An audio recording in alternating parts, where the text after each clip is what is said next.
Un enfant de 3 ans mort du choléra dans un bidonville sur un territoire français. C'est le triste constat que doit faire le ministre délégué à la Santé, Frédéric Levaltou, en visite à Mayotte jusqu'à demain. Il se rendra à Koungou, où habitait l'enfant, quartier dans lequel plusieurs cas de choléra avaient déjà été identifiés ces dernières semaines. Cette épidémie met en lumière un autre problème, les difficultés d'accès à l'eau potable. Donc je crois qu'on a toujours un temps de retard. L'épidémie est en avance sur nous et c'est ça aussi qui n'est pas acceptable.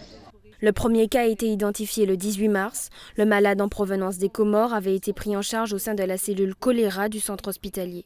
Une nouvelle unité a été inaugurée au centre médical de Dzoumogné. Quelques semaines plus tard, l'ARS révèle l'apparition de 3 cas autochtones, des patients contaminés, sans quitter l'île. Depuis, le nombre de cas a été multiplié par 4. Lundi dernier, le bulletin de Santé publique France révélait 58 cas confirmés dans le département depuis le début de l'épidémie.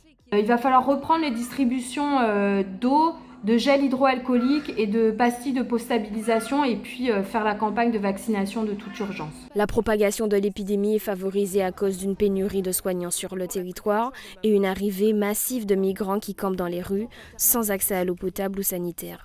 Le ministre de la Santé se rendra au CHM pour faire le point sur le choléra. Des nouvelles mesures de gestion de crise devraient être annoncées.